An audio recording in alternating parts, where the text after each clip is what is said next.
저는 이제 주식 투자하시는 분들, 특히 우리 한국 주식 투자계 그 시장에 있는 분들, 당연히 모든 분들이 다 읽으시면 좋다고 생각하고, 또 거기에 제가 그 주요 기업들도 한번 좀 담아봤어요. 기업들하고 ETF, 실제 투자하시는 분들한테 좀 많은 도움이 되리라 좀 생각하고 좀 집필을 해봤습니다.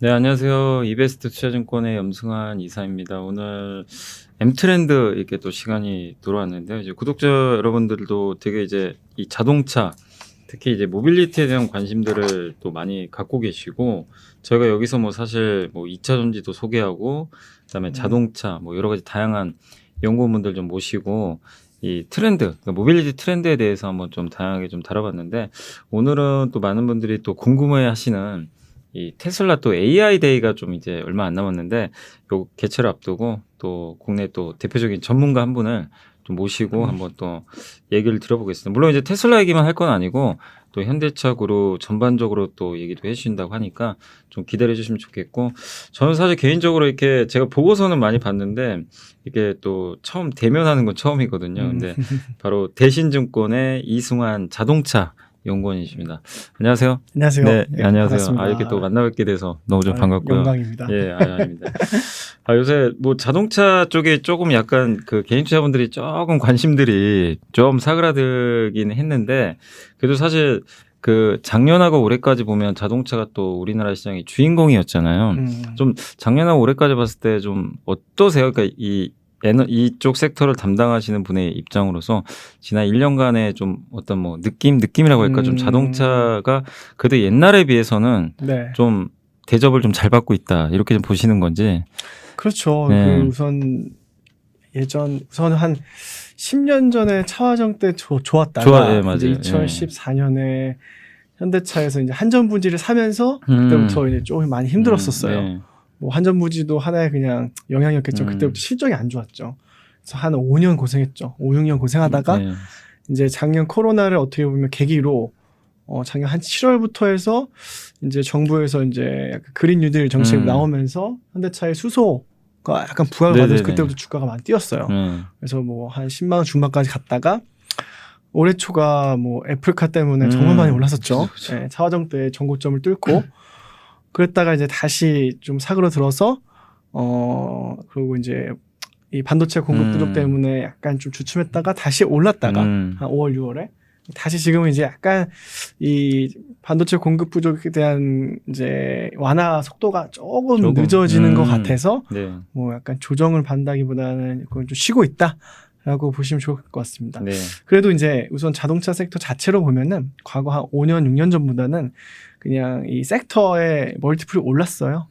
그래서 저는 개선됐다고 보면 좋으실 것 같고요. 네. 중장기적으로도 굉장히 좋게 보고 있습니다. 네. 근데 자동차 보면은 이게 성장도 하는데 그래도 다른 업종 그 코스피 지금 PER이 한 12배 되는데 자동차는 거의 못 미치는 것 같더라고요. 되게 그쵸? 좀 아직도 싼 것 같아서. 그렇죠. 예. 예. 좀 매력은 있는 것 같은데, 일단 오늘 먼저 좀 저희 본론부터 좀 얘기하고 또 현대차 그룹은 나중에 또 한번 말씀을 드리겠습니다. 일단 이제 다음 주 목요일 8월 19일인데 테슬라 AI 대회가 이제 열리게 되는데, 사실 이게 좀 어떤 의미가 있는지, 요즘에 아무튼 이제 테슬라 하면 또 AI 데이 이제 얘기들을 많이 하시는데, 사실 작년에는 사실 좀 약간 테슬라의 그 배터리 데이가 저승사자 같았어요. 뭐냐면 우리 한국의 2차 전지 회사들한테는 악몽이었죠. 사실 당시에 그 주가 한번 흔들렸었는데, 지금은 또 이제 이슈화가 많이 안 되고 있는데, AI 대회 좀 요 의미하고 또 이게 테슬라가 도대체 뭘 추구하려고 하는 건지 좀 한번 말씀해 주시면 감사하겠습니다. 우선 이제 테슬라가 지금 AI 데이가 비슷하게 과거 이제 오토노미 데이나 배터리 데이를 하면서 이제 본인들의 전략을 이제 뭐 다 얘기를 했죠. 하나의 전략 발표라고 보시면 됩니다. 근데 지금 이제 AI 데이는 약간 이제 표면적으로는 테슬라에서 이제 본인들의 AI 사업부에서 엔지니어나 이제 소프트웨어를 하시는 개발 직군을 모집하기 위한 채용의 플랫폼이에요. 예. 하지만 전략 발표의 성격도 많이 띄고 있습니다. 왜냐하면 지금 본인들이 추구하는 FSD 버전 9이죠. 이거를 공개를 할 거고 그다음에 뭐 뒤에 자세히 설명드리겠지만 테슬라가 갖고 있는 슈퍼컴퓨터 도조라고 합니다. 이거에 대해서 이 뭐 개선점 그리고 향후 이러한 AI를 통해서 이제 어떻게 상용화 시킬 건지 그다음에 다른 자동차 기업들과의 어떤 차별화 포인트가 있는지 이거에 대해서 좀 얘기를 할 거예요. 그래서 AI 데이 이후로 자율주행이 다시 부각을 받을 가능성이 높아요. 원래 자율주행이 과거 한 4년 전에 CES에서 나오면서 한창 주시장에서 쫙 타올랐다가 지금 자율주행 얘기하시는 분들은 많이 없거든요. 네. 다시 부각받을 수가 있습니다. 그래서 뭐 ADAS를 영위하는 뭐 만도라든가 모비스 ADAS 사업부나 아니면 이제 자율주행 소프트웨어를 이제 좀 영위하는 이제 중소형주 같은 경우가 좀 주가적으로 좋을 수 있죠. 그래서 AI 데이의 이제 좀 의미에 대해 설명해 주셨는데 네. 일론 머스크가 사실 이제 올해 안에 5단계 완전 자율주행 이제 테슬라가 나올 거라고 한번 발표를 했었는데 지난달에 좀 약간 악재가 좀 있었잖아요. 독일 법원에서 테슬라가 홍보했던 이 명칭이 이게 이 오토파일럿이라는 이제 명칭이 운전자에게 좀 잘못된 인식을 심어서 사고를 유발할 수 있다고 좀 판단해가지고 오토파일럿과 완전 자율주행이라는 표현을 이제 쓸 수 없게 된 것인데 물론 이제 아직은 독일 내에서만 이렇게 좀 얘기를 한 거지만 이게 다른 국가에도 만약에 영향을 주게 되면 어쨌든 테슬라가 그리는 그림이 좀 약간 어그러질 수도 있을 것 같긴 한데 이 부분은 좀 어떻게 보고 계시나요? 우선 크게 두 가지인데 이제 사실 테슬라가 얘기하는 FSD 이거는 이제 뭐 직역하는 이제 풀 셀프 드라이브인데 완전 자율주행이죠. 완전. 사실은 좀 안 맞죠. 그렇죠. 완전 자율주행은 아니니까. 근데 이제 본인들의 그냥 제품명을 그렇게 얘기를 한 건데 그만큼 테슬라 앨런 머스크가 뭐 마케팅 능력이 있다고 보시면 좋을 것 같습니다. 그래서 뭐 다들 알고 있어요. 뭐 FSD 한도에서 완전 자율주행 아니다. 근데 왜 독일에서 이렇게 어그를 놨냐? 사실 독일이 배 아픈 거예요. 배 아픈 거예요. 네, 사실 이게 자동차 산업의 주도권이 원래 미국이 주고 있다가 뭐 그죠. 50년 동안 독일한테 갔어요. 독일 이제 3대 프리미엄 브랜드죠. 갔다가 다시 이제 미국으로 오려고 하고 있어요. 테슬라 때문에. 근데 독일이 이거에 대해서 못마땅한 거예요. 그리고 독일에서 있는 BMW나 아우디나 이런 벤츠 기업들이 테슬라만큼 자율주행을 뭐 많이 못해요. 네. 그런 상황에서 그냥 좀 뭔가 이거를 좀 방해하고 싶은 거죠. 그래서 이렇게 얘기를 했고, 근데 아마 이 독일이 이렇게 나온 이상 유럽 연합에서 전체 EU에서 아마 독일과 비슷한 규제를 할 가능성이 높습니다. 그렇게 되면 이제 결국에 이제 그러니까 미국 입장에서는 뭐 이거에 대해서 뭐 굳이 태클할 이유가 전혀 없겠네요. 미국 입장에서는 좀 그런 상황인 것 같고 독일은 좀 약간 이제 그런 좀 어그로를 그러니까 약간 이제 그 이런 쓰는 거에 대해서 좀 약간 이제 불편한 신기를 좀 내비친 것 같은데 사실 이제 독일과 뭐 일본도 있고 그렇지만 이제 미국의 테슬라라는 기업이 세계를 좀 선도하고 있는데 지금 이게 전체적인 완성차 이렇게 흐름으로 봤을 때 좀 갑자기 생각이 나서 질문한 게 이게 지금 전기차는 어쨌든 기존에 없던 게 생긴 건데 테슬라 같은 이제 혁신 기업이 나와가지고 잘하고 있는데 연구원님이 보시기에는 앞으로도 그러니까 지금 물론 저희 현대차도 그러고 잘하고 있는 것 같고 한데 그래도 전기차는 내연기관으로 다르기 때문에 부품 수도 적잖아요. 그러니까 옛날에는 부품 수가 많을 때는 독일은 정말 뭐 정밀하잖아요. 정밀 기계. 근데 사실 미국은 좀 그런 능력이 점점 떨어졌던 것 같고 그래서 밀렸던 것 같은데 근데 이렇게 시대가 전기차로 넘어갈 때는 옛날의 완성차의 그 강자들이 그래도 예전보다는 좀 경쟁력이 떨어지지 않을까. 그러니까 테슬라가 이렇게 잘하는 거 보면 또 신생 뭐 중국의 니오 벤처기업들 잘하잖아요. 이런 쪽으로 좀 주도권이 넘어가면은 이 완성차 밸류에이션이 아무리 전기차가 좀 잘 된다고 해도 많이 못 받을 것 같은데 그 연구님 생각에는 그래도 완성차가 좀 잘할 거라고 보시는 건지 좀 궁금하긴 하거든요. 우선은 이제 뭐 저 자동차 애널리스트긴 하지만 이제 무조건 자동차가 잘할 것이다는 아니에요. 그러니까 전기차까지는 하드웨어거든요. 그러니까 이건 하드웨어의 변화인데 이 자율주행으로 가면 갈수록 이제 하드웨어보다는 소프트웨어거든요. 근데 사실 전기차는 그냥 하드웨어 영역이기 때문에 다시 이제 개발하고 만들면 되고 새로운 대체제가 들어오는 거고 그리고 자동차 기업도 전기차 쪽에서는 잘할 수 있어요. 근데 이 소프트웨어는 좀 많이 달라요. 왜냐하면 자동차 쪽은 자동차 기업은 과거 한 100년 동안 그냥 메케닉 기반의 이제 엔지니어 쪽만 기반이 돼 있어요. 소프트웨어랑은 완전 차원이 달라요. 근데 자율주행으로 되면 될수록 자동차가 점점 뭐 자동차가 뭐 IT화 된다는 거는 누구나 다 아시는 내용이고 테슬라의 장점이 뭐 중앙 집중의 아키텍처 아니면 뭐 반도체 칩 같은 거 이런 거가 자동차 회사들이 쉽게 할 수는 없어요. 근데 이 안에 기회가 있는 거예요. 왜냐면 엄청난 변화 속에서 현대차가 나름 이 정의서 회장이 부임하면서 네. 변화가 많이 생겼어요. 과거 이제 뭐 정몽 회장 있을 때는 이제 수소나 이제 품질 경영 쪽에만 진짜 정말 치우치겠어요. 과거 현대차에 뭐 잘했던 게 뭡니까? 수직 계열화. 근데 지금 수직 계열화 아무도 얘기 안 하죠. 그렇죠. 정의서 회장이 들어오면서 이제 수직 계열화나 품질 경영, 수소 이런 거에 조금 이제 이거는 뒤로 제치고 전기차로의 전환, 그리고 자율주행, 앱티브와 JV 맺었고, 그다음에 UAM 이런 걸 하게 된 거예요. 네. 그래서 결론적으로 말씀드리면은 이 자동차 회사들이 약간 소프트웨어나 IT 기업한테 뺏길 수는 있어요. 뺏길 수 있다. 하지만 소프트웨어나 이제 IT 기업들이 들어오면서 자동차 전체 섹터의 PR이 올라갈 거예요. 멀티플이 올라간다는 거죠. 그러니까 뭐 이런 얘기도 있어요. 자동차 섹터의 평균 PR이 10배. 네. 그리고 IT 평균 30배. 30배. 둘이 평균 내면 20배. 20배. 그래서 자동차 20배 간다. 그럼 두 배 올라가는 거네요. 그러니까 지금 뭐 30만 원, 뭐 40만 원 얘기도 있고 중장기로 뭐 기관 투자자분들에서 자동차 좋게 보신 분들은 자동차 중장기 50만 원 간다 이렇게 생각하시는 분들 많아요. 그러니까 결국 이게 현대차한테는 이런 구도가 사실 그러니까 만약에 전기차 없이 앞으로 자율주행 없이 이 구도가 앞으로도 이어졌으면 되게 좀 암울할 수도 있었을 맞아요. 것 같긴 한데 맞아요. 뭐 밸류가 올라갈 뭐 룸이 없으니까. 내연 기업했으면 사실 네. 암울했을 거예요. 네. 그것도 도요타가 또 너무 잘하니까. 그렇죠. 근데 폭스바겐. 지금은 도요타는 아예 안 하고 있고 그쵸. 이 상황에서는 현대차한테는 오히려 좀 좋은 그림도 나올 수 있다. 기회였죠. 예, 네. 알겠습니다. 그리고 이제 또 다시 좀 본론으로 돌아와서 미국의 이제 그 컨슈머 리포트에서 그 완전 자율주행 FSD 시스템에 대해서 좀 이제 그 독자적인 테스트를 진행할 거라고 하면서 그 FSD 기능을 활성화한 차량이 방향을 잃거나 뭐 숲을 또는 주차된 차량으로 돌진하는 경우가 있다라고 좀 밝혔는데 이게 제가 유튜브도 좀 보긴 봤거든요. 근데 뭔가 좀 있어 보이긴 하는데 맞아요. 근데 저게 진짜 가능한 건지 좀 의문도 좀 들긴 했는데 어떻게 지금 현재 이건 좀 어떤 건가요? 이제 진짜 말 그대로 완전 자율주행인지 가능은 한 건지 아니 법 때문에 또 그렇게까지 못하는 건지 아니면은 말과 좀 다르게 여전히 아직은 좀 불안전한 건지 이거 좀 궁금하게 기술에 대해서 좀 궁금하긴 하거든요.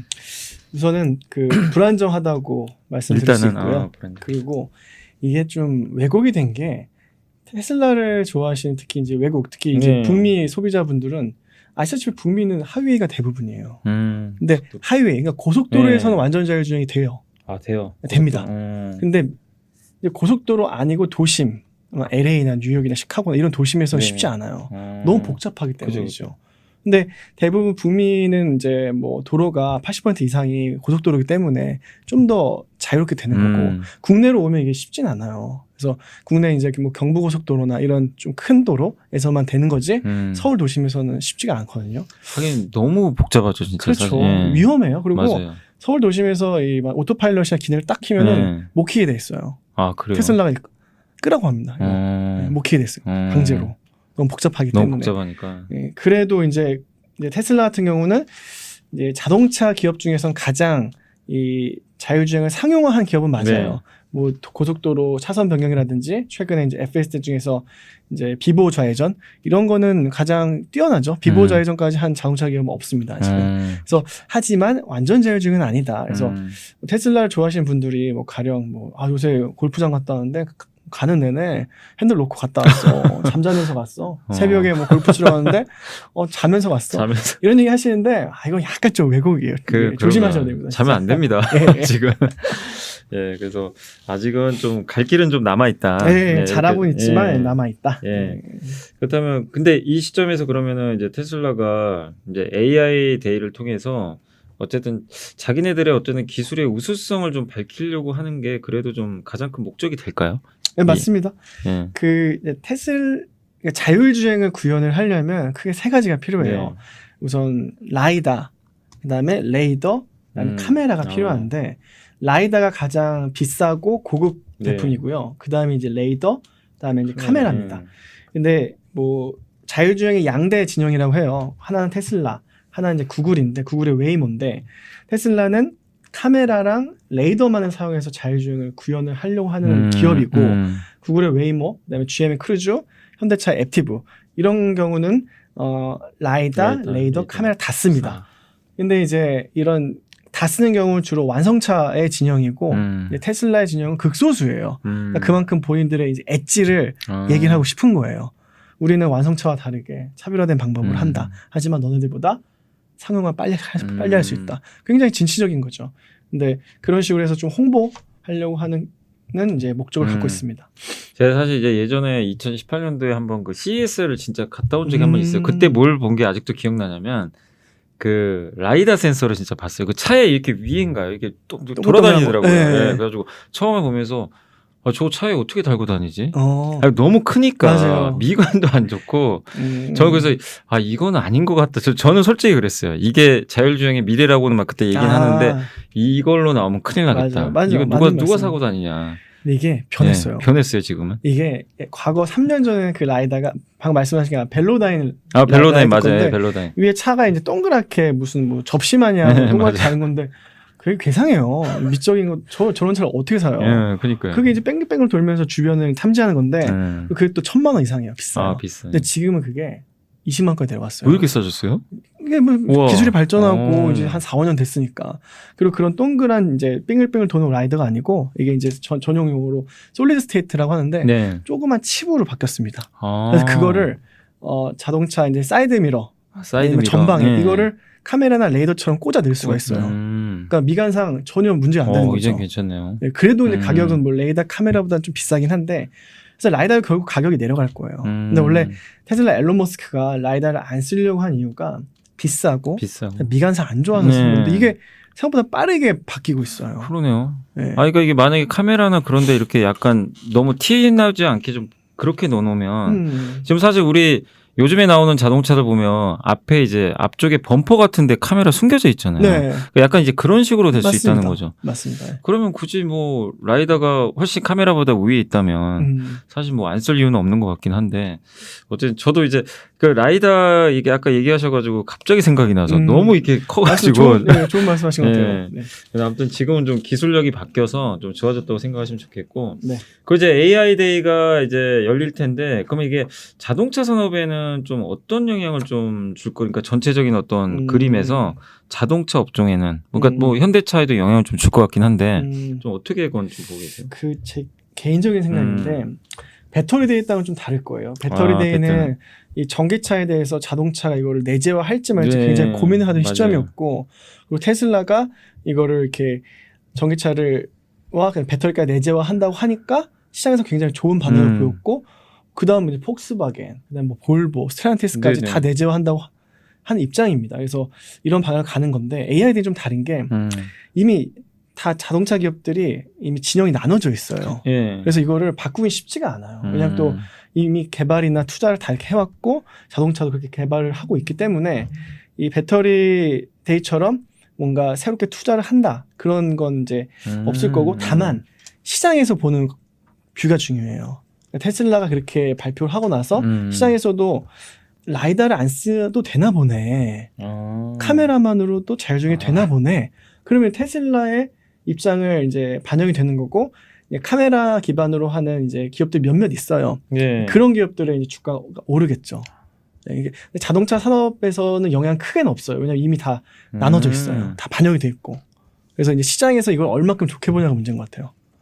그러니까 이게 결국 자동차 업종에는 뭐 오히려 뭐 이런 또 방향을 제시했으니까 나쁘지는 않은 것 같은데 네. 문제는 뭐 라이다를 만드는 기업이라든가 이런 회사들이 어떻게 보면 이게 필요 없어져 버리면 이거 어떡하지? 약간 이제 그런 쪽에서의 좀 부품 산업에서의 좀 영향은 있을 수 있다. 이렇게 좀 언급을 해주셨고 그 다음에 그 현대차가 이제 미국의 앱티브죠. 이 자율주행 기업하고 이제 모셔널이라는 회사 이제 조인트 벤처를 맺은 걸로 좀 알고 있는데 뭐 미국 네바다에서 자율주행 4단계를 인증을 받았고 세종시에서도 지금 이제 운행 중인 걸로 알고 있는데 근데 또 어젠가에 또 뉴스 보니까 뭐 자율주행 허브 뭐 만든다는 그런 뉴스도 있더라고요. 그래서 그게 또 의미 있는 뉴스처럼 이게 좀 약간 이제 기사화가 됐는데 좀 이 부분은 어떻게 보세요? 그러니까 현대차가 이거를 이 앱티브하고 어쨌든 정의선 부회장이 들어오면서 회장이 들어오면서 좀 바뀌었던 게 되게 M&A를 좀 되게 많이 하더라고요. 많이 맞습니다. 하고 신사업을 하는데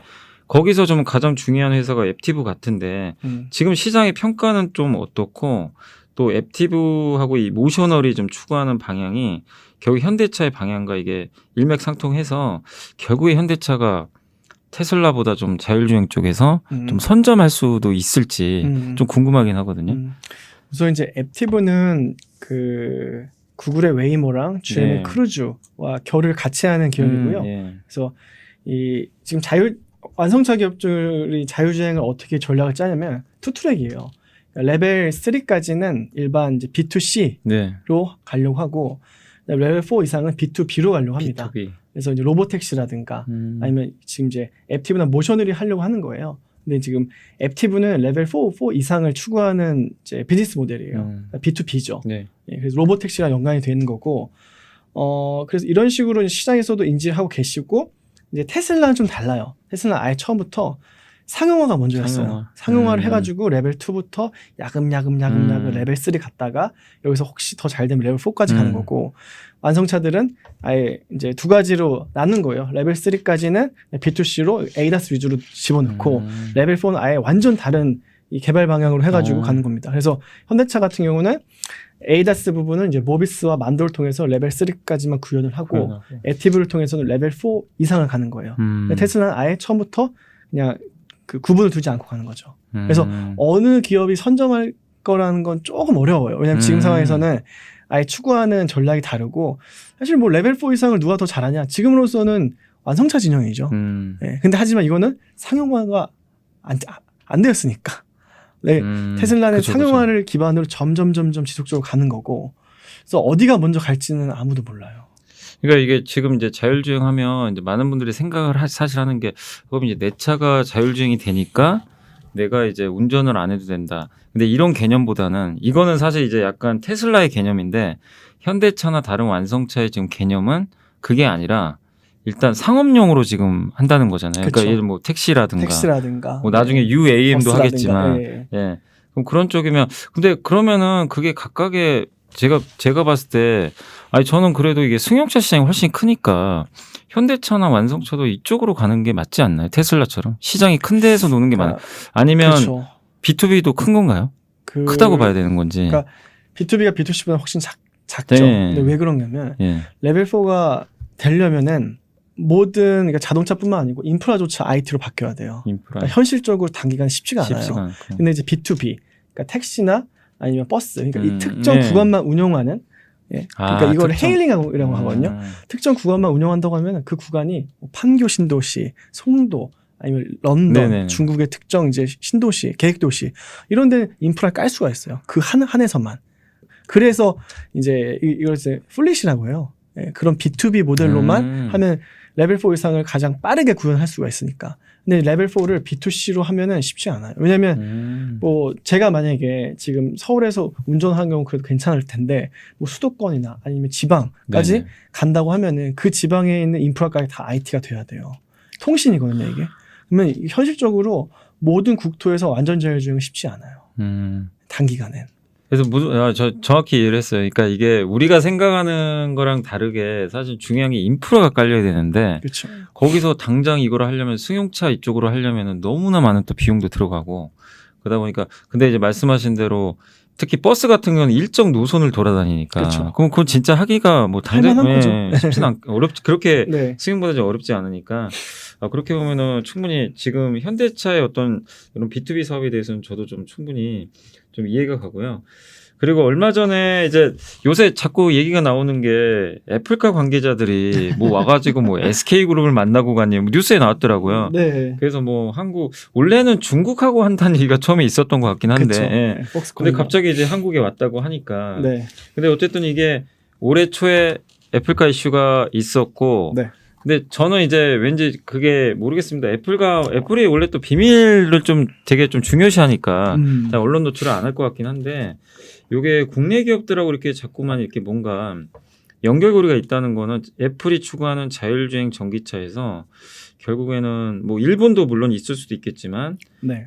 우리 한국이 선택지가 될 가능성이 굉장히 높다고 보세요. 그러니까 뭐 이게 LG가 마그나라는 회사는 또 제가 예전에 보니까 뭐 벤츠도 OEM으로 만들었던 걸로 제가 기억을 하는데, 그러니까 LG를 포함해서 현대차, 뭐 SK 그룹도 있을 텐데 중국, 일본, 독일 이런 쪽 좀 포괄해가지고 연구원이 보시기에는 그래도 이러한 이유 때문에 한국이 제일 유리한 건지 아니면은 좀 비슷한 조건에서 서로 딜을 하는 건지 좀 그게 좀 궁금하긴 하거든요. 그 애플은 지금 자동차 산업에 들어오고 싶어 해요. 최근에 이제 노스캐롤라이나의 자동차 관련된 이 사무소도 냈어요. 그러니까 한다는 거예요. 네. 그리고 이제 외신을 이렇게 잘 찾아보시면은 이제 외신의 이제 자동차 애널리스트들도 계속 애플카에 대한 얘기를 많이 합니다. 그러니까 이게 아닌 땡굴도 연기하는 게 아니거든요. 할 거예요. 분명히 할 건데 근데 애플의 이 전략을 뜯어보면은 스마트폰에서도 제조는 왜 줘줬어요? 그러죠. 그러니까 이 친구들은 제조만 할 수 있는 기업을 찾고 있는 거예요. 근데 그래도 나름 애플이니까 이 제조에 또 일가가 있는 자동차 회사들을 할 텐데 근데 자동차 회사들이 또 콧대가 높아요. 그죠. 폭스바겐, 도요타 절대 안 할 거예요. 독일 현대차도 안 할 가능성이 높아요. 뭐 그래서 정혜서 회장이 이걸 좀 자존심 상해서 안 했다는 얘기도 많이 들리고 그래서 이걸 기아 쪽에 검토해봐라고 해가지고 기아로 넘어갔다고 저는 알고 있습니다. 근데 그렇기 때문에 점점 이 중국 기업들도 얘기가 나오는 거예요. 근데 중국 기업은 여전히 좀 품질이 좀 부족해요. 애플이 그걸 가만히 있지 않죠. 뭐 아직까지 단차도 많고. 그래서 뭔가 이 자동차 회사로서의 좀 이진급이면서 약간 애플이랑 같이 협업을 할 수 있는 기업을 찾을 건데 쉽지가 않은 거예요. 쉽지 않죠.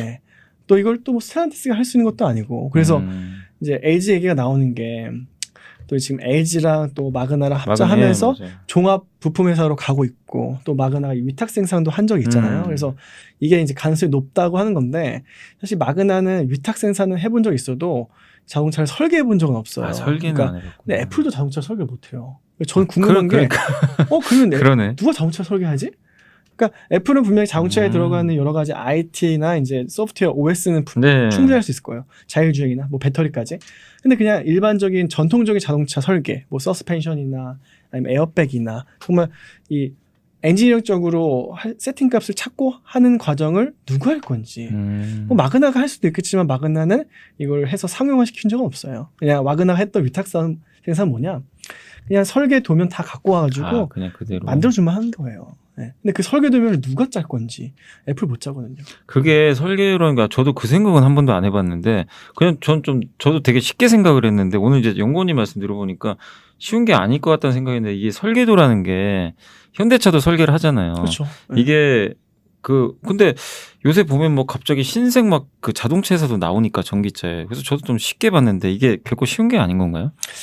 이제 할 수 있어도 이제 이 품질적으로 완성감 있게 못 하는 거죠. 그리고 이제 전기차는 좀 더 할 수 있는 게 이 전기차는 부품이 10,000개밖에 안 돼요. 그렇겠죠. 그리고 이 내연기관 30,000개인데 그 20,000개 차이가 뭐냐? 다 파워트레인 쪽이에요. 파워트레인 굉장히 어려워요. 그래서 만약에 뭐 100% 전기차만 한다. 그리고 약간 좀 품질은 좀 처음에는 좀 높이지 않고 점차적으로 올린다. 그러면 뭐 애플도 충분히 가능하겠죠. 애플이나 중국 전기차 기업도. 근데 이제 애플이 추구하는 바는 아마 프리미엄 브랜드일 텐데. 그래서 좀 고민이 많을 거예요. 그래서 뭐 애플카 이슈가 나온 지 근 뭐 한 9개월, 10개월 지나고 있는데 아직도 가닥이 정확히 안 잡혀 있고 한 걸로 보입니다. 그리고 저번에 뭐 일본 얘기도 좀 나와서 가지고 일본도 사실 콧대 세잖아요. 그렇죠. 그래서 근데 뭐 일본의 이제 도요타, 닛산 아니면 혼다 같은 기업들은 충분히 할 만하죠. 약간 지금 내연기관 때 잘하다가 이 자동차 산업이 변화하면서 좀 이게 각각 못 받고 있는 기업인 경우는 좀 할 만하겠죠. 대표님 혼다, 닛산 이런 데지.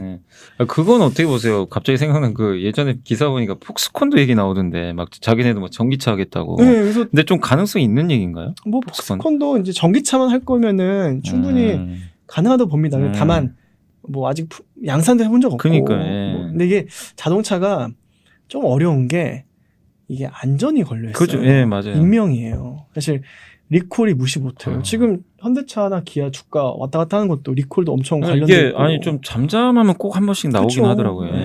뭐 리콜 잘못 받아서 약간 힘들어진 기업도 많습니다. 일본 토요타도 그랬고, 독일의 폭스바겐도 그랬고, 일본의 이제 타카타라고 에어백 만드는 회사인데 리콜 잘못 받아서 회사가 좀 없어졌어요. 그래서 이런 경우도 IT랑은 다릅니다. 자동차라. 그래서 좀 조심스럽게 접근이 필요하지 않을까. 근데 저는 이제 연구원님 얘기를 보니까 제가 내린 결론은 한국이 될 가능성이 높다는 확신이 또 한 번 들었어요. 이 얘기를 종합해 보니까 선택지가 많지가 않아요. 맞아, 그렇죠. 근데 한국은 제가 기억하는 그 정몽구 특히 전 회장님이 품질에 있어서는 뭐 정말 이게 정말 완벽주의자적으로 제가 들었거든요. 맞습니다. 그래서 그런 경험들이 있기 때문에 뭐 현대차가 꼭 한다는 건 아니지만 한국이 어쨌든 좀 선택지가 될 가능성이 높아 보이고 특히 제일 걱정했던 게 저는 그거거든요. 중국이 하면 어떡하나. 근데 말씀 들어보니까 쉽진 않을 것 같고 네. 또 바이든이 싫어할 것 같아요. 그렇죠. 그리고 이제 애플이 들어오면은 이제 자동차 섹터에 악영향 아니냐 걱정하시는 분이 많은데 저는 사실 개인적인 생각으로는 빨리 했으면 좋겠어요. 아 왜요? 왜냐면 지금 자동차 사실 예전에 한 30만 원 가기 직전에 이슈가 됐던 게 멀티플이었어요. 맞아요. 그때가 이제 자동차가 한 PR 기준으로 PR 밸류에이션 기준으로 13배, 14배 줬었는데 저도 지금 목표가가 30만 원인데 현대차 기준 PR 13배 주고 있었거든요. 근데 13배가 맞냐? 굉장히 이제 펀드 매니저분들도 많이 문의를 하고 이거에 대해서 담론 을박까지 했었거든요. 근데 이제 애플이 들어오면은 그냥 섹터 자체의 멀티플이 올라가요. 그러면은 저도 뭐 13배, 15배 주면 어때요? 네, 그러면 이제 이게 아예 섹터 자체가 아예 이 구조적으로 바뀌는 거예요. 그래서 애플이든 구글이든 아마존이든 빨리 들어왔으면 좋겠어요. 그거는 진짜 그렇죠. 괜찮겠네요. 그러니까 저도 그 걱정 많이 했거든요. 애플 하면 이거 어떡하지? 나중에 너무 또 속고 나면 이거 걱정했던 게 애플과 테슬라의 대결만으로 가면 현대차 입장에서 안 좋을 수 있는데 그게 아니라 어쨌든 초기 국면에서는 다 지금 모두가 그렇죠. 멀티플이 올라갈 수 있기 때문에 그리고 또 그 관련해서 현대차 잘 준비를 하고 있으니까. 그 현대차 이제 갑자기 얘기 나와서 그런데 얼마 전에 그 데이터를 보니까 어느 분이 이제 블로그에 올리신 것 같은데 그 아이오닉 5가 노르웨이에서 8월 이제 며칠 안 지났는데 1등 했더라고요. 근데 그게 좀 의미가 있는 노르웨이가 제가 알기로는 전기차 제일 많이 비중이 높은 나라로 알고 있는데 항상 제가 옛날에도 몇 번 데이터를 봤는데 독일의 폭스바겐이 항상 1위였던 걸로 제 기억나는데 근데 어쨌든 아이오닉 5가 몇 대 안 되더라도 그건 좀 어떻게 보세요? 좀 굉장히 의미 있는 건지 어차피 작은 시장이니까 유럽 본토에서 잘해야 된다 이렇게 보시는 건지 좀 궁금해 하거든요. 우선 노르웨이, 덴마크 이런 쪽에 전기차를 많이 보급을 하려고 하고 있고 그리고 코나 EV 때부터 해가지고 노르웨이, 덴마크 쪽에서 많이 사주셨어요. 그래서 워낙에 이제 현대차를 좋아하시는 국가고 그리고 또 왜 팔린 이유가 현대차가 이 저온에서 전비가 좋아요. 낮은 온도에서. 낮은 온도에서도 이 배터리 효율성을 잘 끌어낼 수 있어요. 테슬라보다 더요. 그래서 이쪽 약간 추운 지방, 북유럽 쪽에서 현대차를 좋아하세요. 그래서 뭐 그런 지표는 사실 현대차의 이런 뭐 기술력을 상징하는 지표니까 좋은 데이터죠. 그러니까 그러면 이제 결국에는 진짜 유럽의 뭐 심장부 독일이나 프랑스에서 데이터가 어쨌든 잘 나와야 좀 더 의미가 있겠네요. 알겠습니다. 맞습니다. 그리고 다시 좀 돌아와서 그 이제 자율주행 또 얘기 좀 하면 결국 이제 아까도 말씀하셨지만 카메라, 레이더 센서가 이제 가장 중요하다고 얘기를 해주셨는데 어쨌든 일론 머스크는 카메라만 이제 적용한 이제 제품을 좀 내놨고 현대차는 지금 이제 뭐 라이다도 좀 있는 걸로 알고 있는데 또 애플도 뭐 각각의 입장이 있을 것 같긴 한데 그 연구원님이 생각하시기에는 진짜 비용 면에서는 카메라가 우위니까 카메라만 가지고도 가능하다고 보시는 건지 아니면 그래도 이 세 개가 조화롭게 이루어져야 그래도 보다 완벽한 자율주행이 가능하다고 보시는 건지 어제 논란이 되게 심한데 좀 어떻게 여기는 좀 보고 계시는 거예요? 그러니까 저는 이제 라이다가 필요하다는 입장이긴 한데 라이다가. 근데 이제 테슬라의 이런 전략을 굉장히 존중을 해요.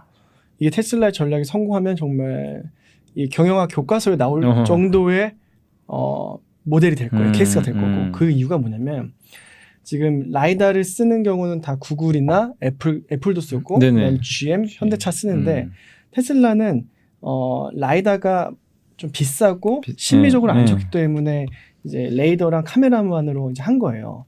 근데 원래 라이다가 굉장히 정확하거든요. 그냥 사람의 눈으로 보는 것과 같이 똑같이 볼 수가 있어요. 근데 이제 테슬라는 좀 다르게 생각해서 어차피 사람의 눈은 그냥 시각적인 데이터이기 때문에 그냥 사람의 눈을 카메라라고 생각하자. 그래서 카메라만으로 구현을 해보자. 플러스 알파로 레이더까지. 근데 최근에 레이더 없이 구현을 하겠다고 선언을 했어요. 지난 6월 달에. 그래서 그 CVPR이라고 이런 비전 학회가 있는데 네. 거기서 이제 테슬라 AI 총괄인 이제 안드레 카파시가 나와가지고 우린 레이더 다시 안 쓰겠다, 돈 안 쓰겠다 한 거예요. 센세이션이었죠. 왜냐하면 레이더는 뭐냐면 이 거리를 측정해 주는 네. 거예요. 카메라는 이 어떤 이 뭐 물체를 어떤 물체인지 보여주는 거고. 네. 그럼 자율주행을 하려면 저 물체가 뭔지는 카메라가 필요할 거고 이 거리, 어긋감은 레이더가 필요한 거거든요. 네.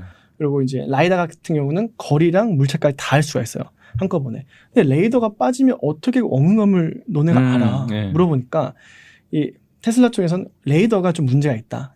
왜냐하면 레이더는 만약에 이 고가차도 밑으로 들어간다고 하면은 이게 장애물인지 알아요. 왜냐하면 레이더 이렇게 바로 쏘니까 직선으로 네. 그럼 장애물이 생기니까 이게 그 장애물이라고 인식을 해서 빼버린 거예요. 카메라를 좀 더 개선해가지고 원근감까지 다 파악을 해버리겠다. 그러니까 이제 굉장히 좋은 전략이죠. 그리고 이제 카메라가 이제 2D인데 이거를 3D까지 개선을 하겠다. 근데 이제 라이다 쪽의 단점은 뭐냐? 라이다도 점점 값이 싸지고 있고 이제 뭐 신미성도 개선되고 있는데 문제가 HDMI 필요해요. 그러니까 고성능 지도가 필요한 거예요.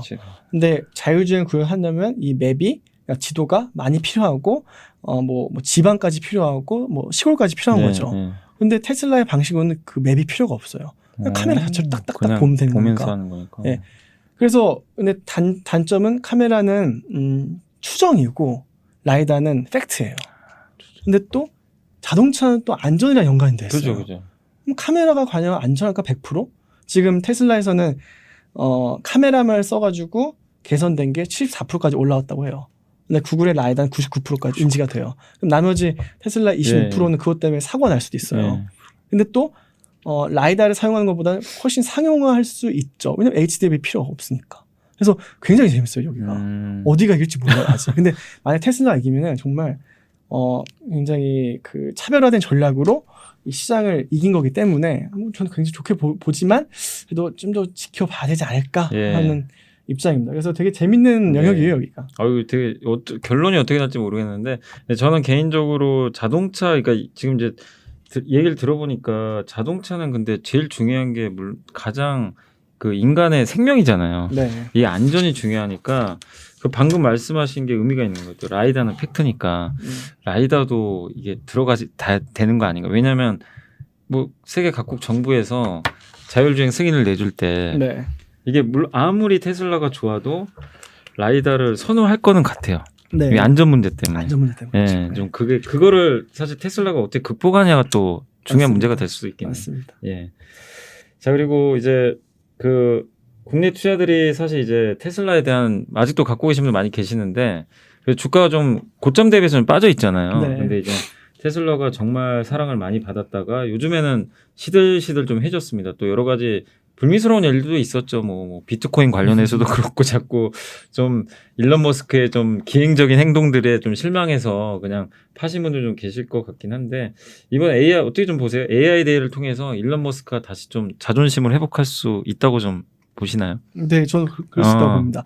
이제 이 FSD 버전 이제 그러니까 9이랑 그다음에 그 도조 컴퓨터를 얘기를 많이 할 거예요. 근데 이거를 좀 어려운 내용이긴 해요. 굉장히 엔지니어링적인 내용인데 다른 기업 대비 얼마큼 차별화되어 있고 또 테슬라가 얼마큼 쉽게 이거를 이제 마케팅하냐 그리고 시장에서 이걸 어떻게 받아들이냐. 이제 배터리 데이 때는 이게 수치적으로 표현이 됐잖아요. 그때 우리 배터리 내재할 거고 용량 얼마큼 늘릴 거고 뭐 25,000불짜리 싼 뭐 테슬라 그러니까 모델 2 내겠다. 근데 지금 이 AI 쪽은 좀 어려워요, 내용이.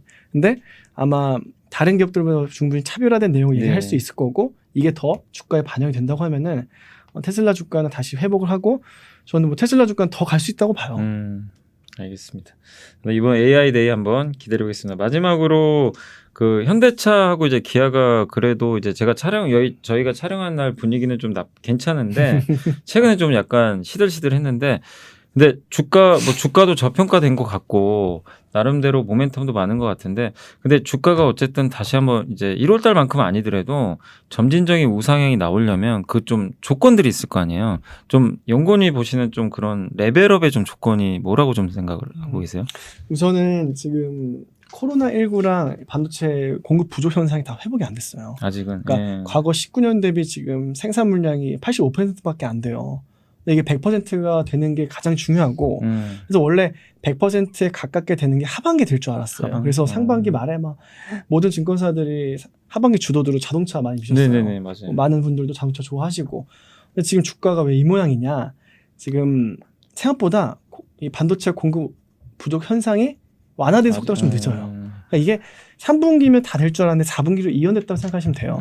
이게 생산이 좀 안 올라오고 있고 그리고 3분기가 지금 생산할 수 있는 뭐 조업일수라고 하거든요. 네, 좋아요. 예, 그 8월 달이 휴가도 껴있고 9월 달 추석 때문에 평균 조업일수에 많이 못 미쳐요. 그러니까 생산할 수 있는 물리적인 시간도 안 되는 거예요. 그래서 뭐 기관 투자자분들도 야 그러면 3분기는 조금 생산 어렵겠네. 그러니까 과거 현대차가 정상적일 때는 이 생산보다 판매가 중요했어요. 네네. 왜냐하면 생산 정상적이고 판매가 안 됐으니까. 예. 지금 만드는 족족 판매할 수 있는 환경이거든요. 그러니까 생산이 중요해요. 지금 판매는 당연히 중요한데 생산이 중요한데 이게 안 올라오고 있으니까 다들 걱정이신 거예요. 하반기부터 반도체 공급 부족이 완화가 된다고 했는데 생각보다 좀 느리네. 근데 어차피 이건 완화돼요. 그러겠죠. 그러니까 이게 3분기에 했던 게 4분기로 이연됐다고 생각하시면 돼요. 그래서 저도 이제 4분기부터는 또 이 생산 조업일수도 4분기 중에서 가장 최대예요. 최대. 그래서 4분기는 생산도 정상화, 판매도 잠재 수요로 인해서 폭발적인 수요. 네네. 그리고 연말에 또 판매 잘 됩니다. 그래서 4분기 좋아요. 그래서 최소한 20만 원 중반대까지 다시 갈 수 있어요. 이제 30만 원 가냐는 그때는 좀 멀티플 얘기긴 한데 그럼 그때 이제 뭐 여러 가지 전기차 점유율이라든가 아니면 테슬라가 AID 했는데 좀 현대차 준비하고 있는 데 있고 왜냐면 뭐 소프트웨어나 OS 쪽으로도 이게 이쪽으로도 이제 모멘텀이 좀 들어와야 되고 그런 게 좀 필요한 상황이에요. 그래서 최소한 20만 원 중후반까지 충분히 간다. 펀더멘탈로는. 그러니까 일단 그 이제 정리를 한번 해보면 지금의 펀더멘탈로 뭐 당연히 실적 좋으니까 괜찮은데 여기서 이연됐던 이제 반도체 공급이 좀 돼주면 충분히 20만 원 중반까지도 가능한 데다가 근데 이제 한 단계 진짜 우리가 원하는 꿈의 숫자가 하나 좀 보이려면 이제 뭔가 신산업에서의 뭐가 좀 나와야 된다는 거죠. 맞습니다. 네. 그거는 기대감을 갖고 한번 여러분들이 좀 지켜보시면 좀 좋을 것 같습니다. 오늘 이제 저는 좀 처음 뵀는데 말씀도 너무 좀 조리 있게 잘해주셔가지고 저는 제가 이게 하면서도 제가 몰랐던 내용을 알아서 저는 너무 좋았습니다. 이게 뭔가 또 정리도 되고 그래서 새로운 내용을 좀 어디서 좀 들을 수도 없었던 내용을 좀 들어서 좀 개인적으로 너무 좋았고요. 앞으로 좀 자주 나와주시면 감사할 것 같습니다. 네, 감사합니다. 네. 다음에 또 뵙도록 하겠습니다. 네. 오늘 정말 감사합니다. 감사합니다. 네.